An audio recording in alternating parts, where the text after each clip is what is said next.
Hey guys, we're the Hard Time Strongman podcast, training up a better class of man, and today we are, I guess, making up for like 2 years of having missed this class. I don't know why we haven't talked about this before, but we're talking about battle drills, specifically battle drills 1 through 3.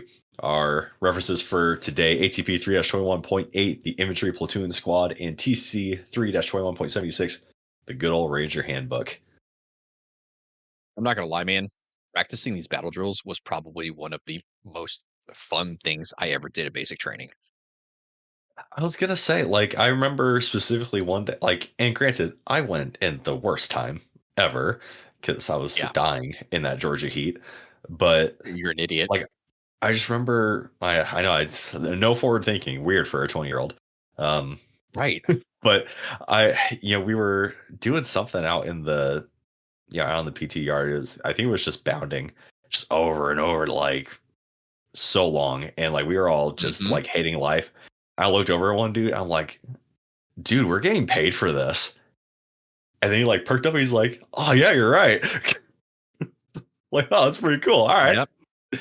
But uh yeah, I mean, battle drills. to be The one fair thing to be fair, you were getting paid to do a lot of stupid. I got paid to do a lot of stuff, yeah. And a lot of stuff that wasn't in my, like, don't get me wrong, I never read the job description if they ever gave it to me, but I don't think it was in there. The A lot janitor of this sure stuff. wasn't. I was gonna say, like, I don't remember, anything about, like picking up trash or mopping floors or any hoozle. Mhm. That's my own problem. That's, past me's problem. Built on built up the traumas of today. Lay a good foundation. Mhm. Anyway, still Yeah. battle drills. We are, as we talked in earlier episodes, we are, doubling down on our foundation of building up these warrior tasks and drills. Firming out this guerrilla mindset, get you capable in, everything. So one of the things that we failed to do in the past is talk about battle drills. Literally the one thing you're expected to know how to do. You shouldn't have to think about it. It should be automatic. No. Yeah. This This is muscle this memory. is, this is cause and effect. We talked about, so in the past we talked about situational awareness. You get certain cues and certain, reactions take place, right? Same exact idea. So if you get a certain, visual or, some sort of cue, then an action takes place. You shouldn't have to think about it. That way everybody's on the same page moving quickly. You don't have to waste time on, figuring all this stuff out. That's all battle drill is. But battle drills 1 through 3, we're talking about battle drill 1, react to contact. Battle drill 2 and 2 alpha, we're going to condense this into just attack. This is, specifically platoon or squad attack. We're condensing into attack because it doesn't, it doesn't matter. It's the same thing. It just depends on how many people you have, Right. what kind of unit structure you have. And then battle drill 3, break contact. I will say this though. I remember these battle drill numbers being very different when we were in. They were very different. Yeah, Isn't that just great? So all the books that we have, everything is now out of date. How wonderful. correct. When we were going in, it was battle drill 1, battle drill 1 alpha, then 2, then 3. So platoon attack, squad attack, react to contact, and break contact. But admittedly, this makes more sense because It does. as battle drill 1, react to contact, this is, what's going to, this is what everything that's going to build off of this anyways. This is your, your initial reaction before you, build off your decision making and, on and up. But I don't know, man. You got anything else before we go into it? No. This is all common sense. It's kind of fun reading back through this because I'm having flashbacks to I was getting gonna A say, smoked and B actually learning these. like, when I was making these show notes, like, I half had the Ranger Handbook pulled up and half I was just going off of memory from my green book I Memory. made. I was just Yep. like, this stuff just sticks with me. I say this a lot about a lot of soldiering stuff. This is the one thing you're expected to know how to do. Like, if you're not doing this, then I can't help you. You're So wrong. Yep. You're so wrong. So Valjo 1, react to contact. So situation for this, the force, you are getting directly engaged by the enemy. So pew pew, you're taking fire. Very first thing you do, period, is immediately return fire. You're going for absolute supremacy, uh, overwhelming and accurate fire. You are seeking cover, so the closest cover and concealed position you can get to, if that's laying down as flat as you can, then so be it. But you're going for cover and concealment, and you're shouting out the 3Ds, which is distance, direction, and description of the enemy. So we'd get this nailed into us all day too. My God. It's a squad size element, 200 meters north in the open, and these things. So I said them in that order. This is all happening as closely as they can be. Contact front 200 meters. Machine gun, whatever. 3-man element, LMG and small arms. Right. So this is for many reasons, obviously. So you and your buddies know what you're looking at, because if you have one guy looking left, one guy looking right, one guy looking center, then you might not all have the same picture. So everyone knows what to look at. And then in the typical army structure, unit structure, that information will be passed up to verbally through leadership quickly, so they can get that up to higher. So after all this takes place, you are suppressing the enemy. So talking about interconnecting or interlocking sectors of fire, you're talking guns with your buddy, all that stuff. So interlocking sectors of fire, typically think of, so your front 45 degree on either side, and that is your responsibility, unless if your leader or whoever's in charge of you gives you different sectors of fire, your left and rights, like we call them. Yeah. And and all those, so multiple people, all those are interconnecting, so they cross. So say if you or me were online and my farthest left is a building, your farthest right is going to be that same building. So everybody's doubling up, everything's covered. And talking guns, the whole point of you suppressing fire is to have it be continuous and overwhelming, right? So you don't want to have a lull in the shooting while the both of you are reloading. So right, one guy shoots, another guy shoots, or one guy shoots until he has to reload, then the other guy picks up, just going for that continuous. You're trying to keep everybody's heads down. You're trying to get good shots on target. good way of talking about that is just alternating fire. Yes. You fire a shot or two, the next person fires a shot or two, then you fire a shot or two.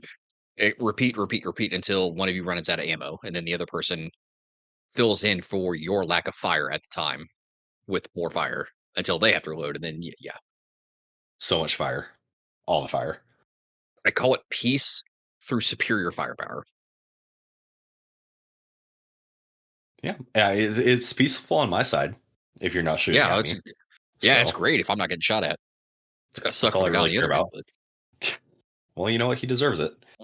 Mm-hmm. He shot me first. Yeah. At this time, your leader's going to decide whether we're going to attack, bypass, or break contact based off of the location of the enemy and different obstacles, the size of the enemy element and their capabilities, vulnerable flanks, and positions of cover and concealment along those routes to the flanks. Because you have to think, when you're engaging this enemy, is it a fight you can win? So if you are a team size element or a squad size element and you roll up on a Dishka or PK or you are breaking contact, RPG team or anything like that, or bye, not worth it. Army doctrine is 3-1. Now, as not typical army units with typical army doctrine, that can flex, but your engagements are going to look a lot different. But the whole gist of this is that leader's going to decide if it's worth it or not to continue that fight.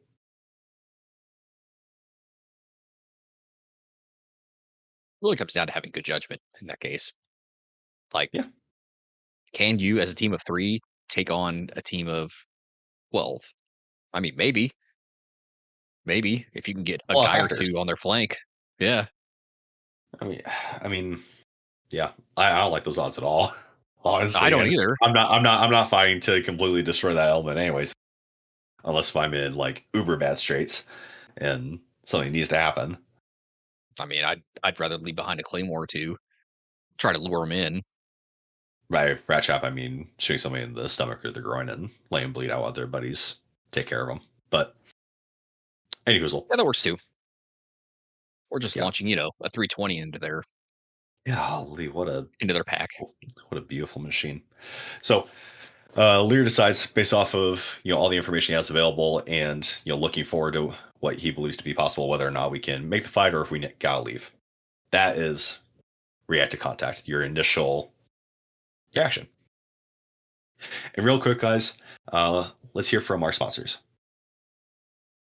This podcast is sponsored by Blackbeard Firestarter. Blackbeard Firestarter has been our first choice in Firestarter since they introduced their Firestarter rope years ago.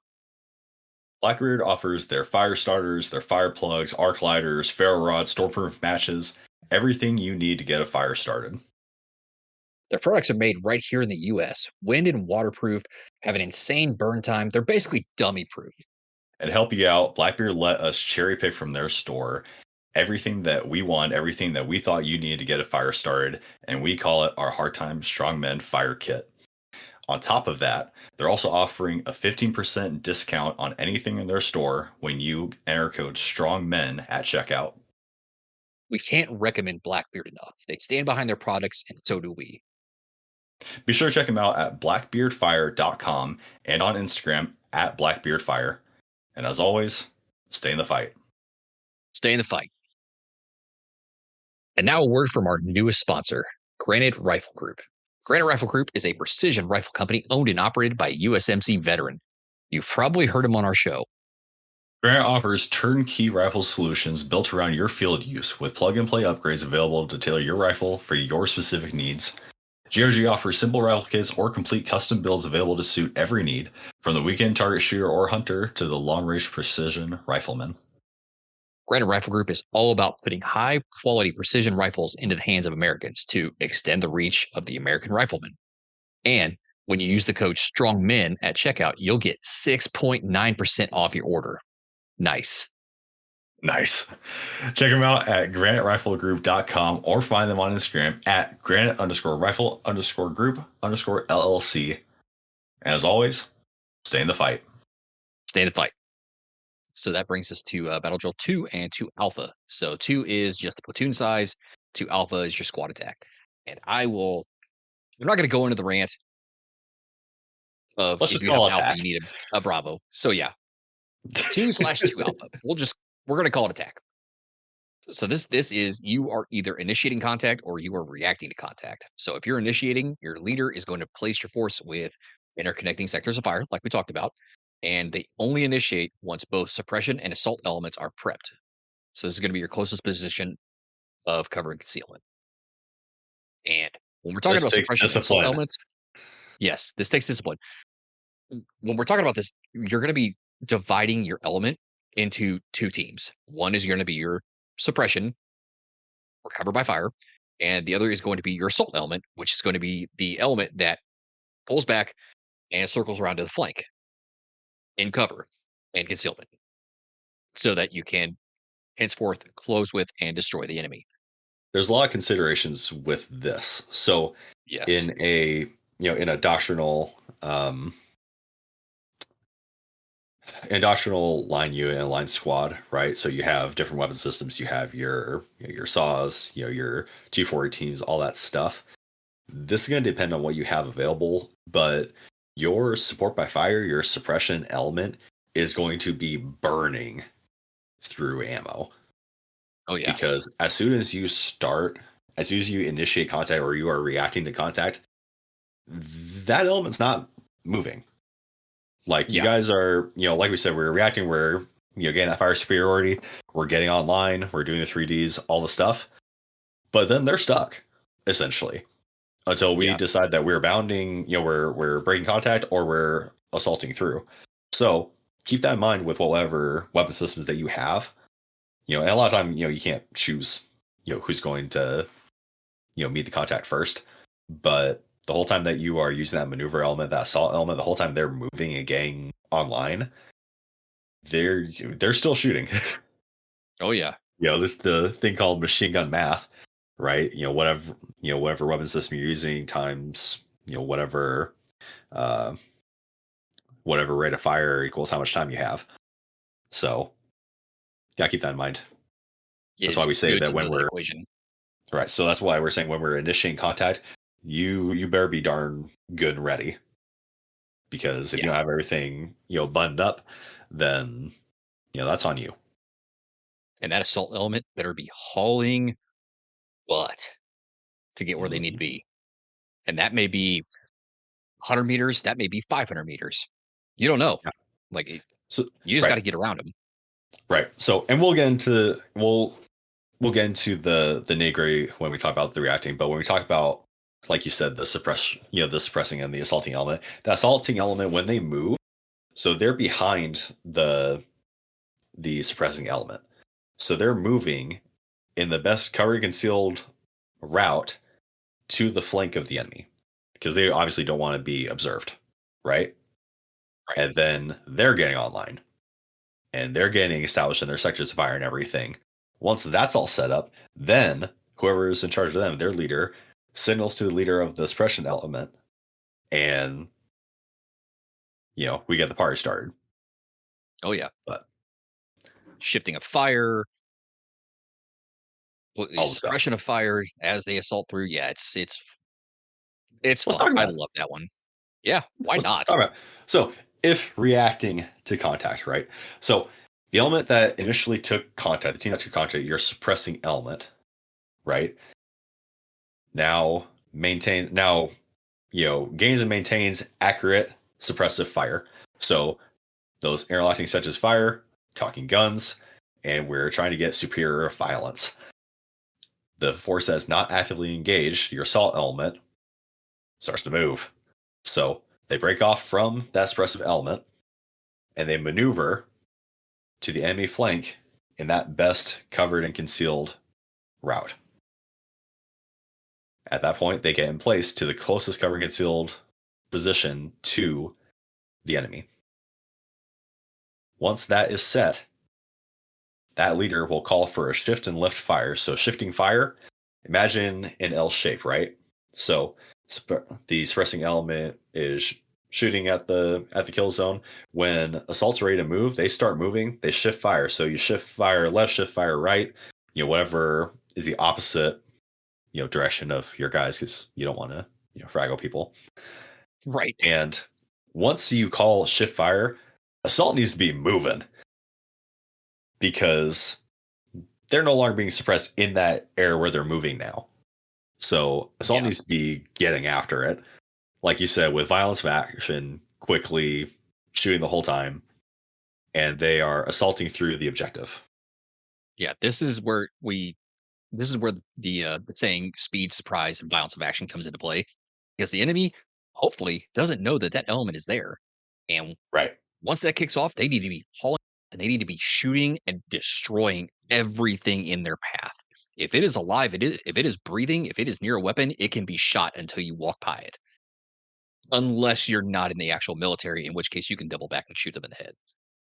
Just saying. Are we? Yep. So assault element assaults through. So I love this because I there's love three this. layers I know. because there's three layers of So death. great. Right? There's three layers of death, whether you're initiating or reacting, right? Your special element is shooting that entire time. And you're Yes. not just shooting just to shoot to keep people's heads down. Like you're actively trying, you're actively Yeah, engaged, you're trying trying to to kill find people. people to shoot, right? You're not just Yeah. shooting for fun. So while all that's happening, you're moving, your assault element. They get up and they're like, oh, is it my turn? Okay, let's go. And they're running, shooting, engaging people, right? So shift, it should be a fluid motion all the way through. So your assaulting element has assaulted through that kill zone where your supporting element was just shooting at, right? Anybody that's on the ground alive, bam, you're dead. Continue on all the way through until you get to your LOA, your limit of advance. All right, that's predetermined by your leadership. They'll call it out. Everyone will call it out. Everybody gets online. They pull security outwards. Guarding against like counterattack, all that stuff.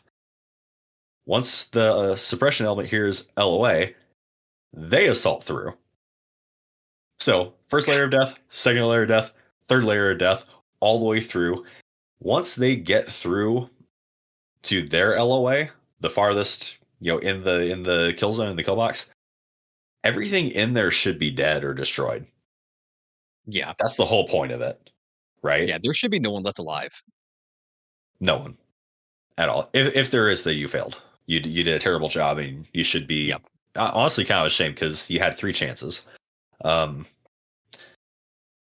that point, once everybody calls LOA, your individuals and team leaders, do all their lace checks, lace reports, meaning liquid, ammo, casualty, equipment. So you're checking guys, fluids. How are they on ammo? Famous casualty. Make sure everybody has their equipment. You're doing your EPW searches. Is where your EPW teams, your search teams, come into place. If someone is left alive, which they shouldn't It's be. a big if. They shouldn't be. And then, of course, looking for intel, equipment, stuff that you can scavenge, or if you have orders to destroy everything that you find, you destroy, throw in a big old pile, throw some thermite on it, call it a day. At that point, you consolidate, everybody gets the up, and you continue on mission quickly to avoid any IDF or counterattack by the enemy. That's what we call getting off the X. Yes, that's why we're saying so, like, quickly, right? That's why we're saying all this stuff should be automatic. You're not having to deliberate on this stuff. You're going in, getting it done. It should be second nature because you have to move quickly. Because if I'm the enemy and I know that one of my squads or platoons just got murked, then I already know where they are on a map. Yep. And if I know the enemy's still there, I'm gonna delete that grid square. Yes. Like, because screw you. So that's why we need to, giddy up and get along out of there. And that is why we do not take prisoners. Make sure everything's dead. That way you do not get slowed down by EPWs. It had to be a very, very valuable EPW. Yeah.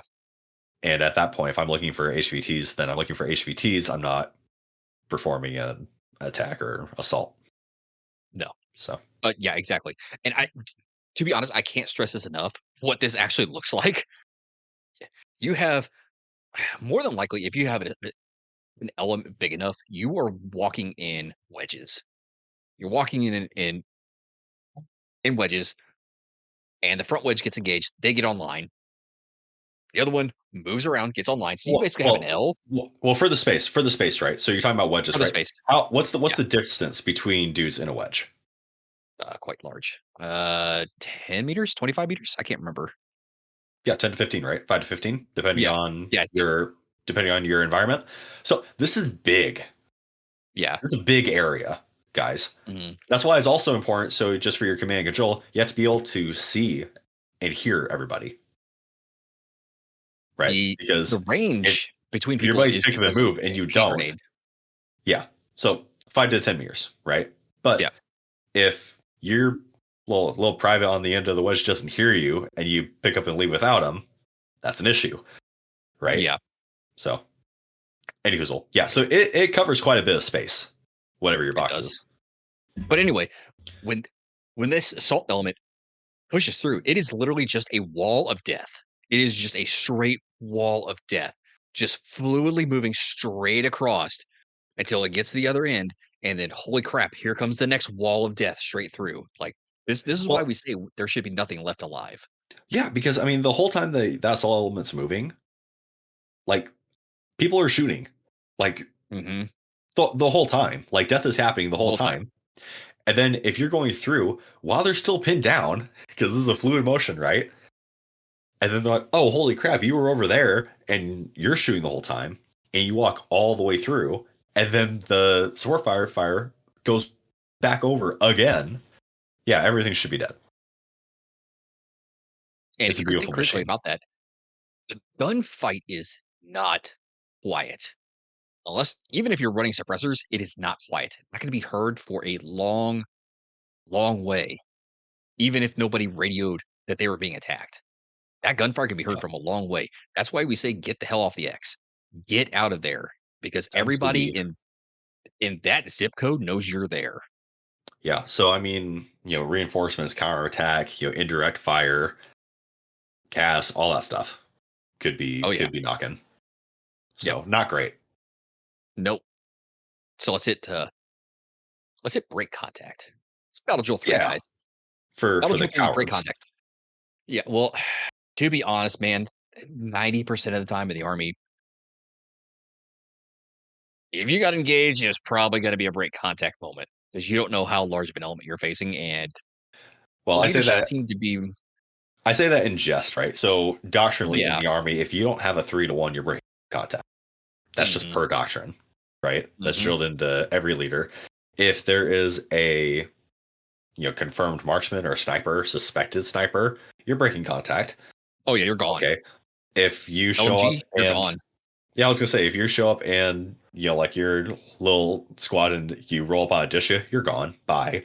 It's not worth it because you have to think of what the capabilities of the enemy versus the capabilities you are. And if it's not worth it, it's Yeah, not worth it. And you're breaking contact. yeah. Better to break Now, in contact, a annotate cohort, where that, those coordinates were, and call in an airstrike on it in that yeah, case, absolutely. or And indirect fire. I was gonna say in like the guerrilla context, I mean that's all you're going to be doing Yeah, is breaking contact. getting some good fire on, get your casualties that you need and then breaking contact. Because Yeah, that's the whole point. right. I.e. read, fry the brain, and read or the flea. Um breaking contact. So Yep. when you Forces don't being want to be directly there anymore. engaged. Yeah, Sorry. if you're just it's time to just GTFO. This is not where you wanna be, so it is time to These get the fuck out of these there. are not the right vibes, and I'm not about it. Yeah. So your force is being directly engaged by the enemy. Your whoever's in charge, the leader determines the enemy is a superior force and decides to break contact. They call out, quite literally, break contact. So, what happens? Force breaks contact with the enemy by using fire and maneuver, i.e., bounding. Force continues to move until it cannot be effectively observed or fired upon by the enemy. So, bounding. Mhm. The leader designates the suppressing element, the base of fire. The leader then orders the remaining element, the remaining team, to move to a specified distance, direction, terrain feature, rally point, whatever, in a bounding fashion. So, meaning you're going to, in a direction to the next position of cover and concealment, which is your Overwatch position. So, this whole time, the suppressing element is suppressing the enemy. So, no one moves unless if someone's shooting. Yep. Is the whole gist of bounding. Cover me while I move. Move, I've got you covered. Just etched into my brain. Uh, but the bounty team uses smoke, terrain features, whatever, to relatively safely get to their Overwatch position. Once there, they set up and they start suppressing the enemy. Mhm. Now, this is why we're saying that this stuff is automatic. You don't have to talk about this stuff. Once you hear that bounty team has started shooting, then the suppressing element starts moving. And we're Yeah. gonna stair step that, shoot, move until you are out of range, until you can't see the enemy, until they can't shoot at you, and then you reevaluate. Yep. Now, as far as bounding goes, we're talking about two different methods of bounding. So, successive bounding is bounding where one team moves to an area of cover and concealment. Once they get set up and starts pressing, then the second team moves to a similar position, generally online with the first team. So we're kind of doing like half steps out. And then Your alternating bounding. Oh, go for it. I was gonna say and then your other method is gonna be your alternating bounding. So one team moves an area of cover and concealment. and then they start firing. Second team moves to a similar position, but it's past, so it's staggered. You're moving past where they are, so it's stairs. It's like you're walking down the street.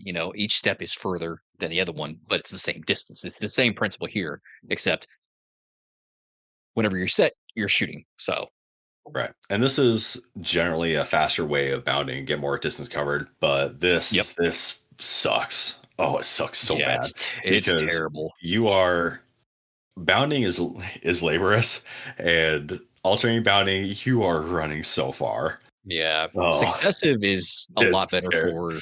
oh, Uh, Successive gives you a lot more protection, in my opinion, and it saves your stamina. Not necessarily your ammo, but it saves the other stuff. yeah. I was gonna say successful. You have, I feel like you have more rounds than Ari because that second or two while everyone's like hearing everybody else shooting, you have both elements shooting at the same time. Hmm. But yeah, one sucks for ammo, one sucks for just your cardio. But that's a you Yeah, problem. that is a you problem. And that was Battlefields 1 through 3, guys. React to contact, attack, and break contact. Super basic stuff, but like we said, this is stuff that everybody needs to know how to do, and they shouldn't have to think about it. This should be automatic. This should be immediate reaction. So Muscle memory. muscle memory. This is your warrior tasks and drills, right? The stuff that the bare bones stuff that you're expected to do. So going into next episode, we'll cover 4 through 6, and we'll get after it. But until next time, guys, we are the Hard Time Strongman podcast. Sharing a better class of man. Patrons, make sure to stick around for the post show. Stay in the fight. Stay in the fight with superior firepower.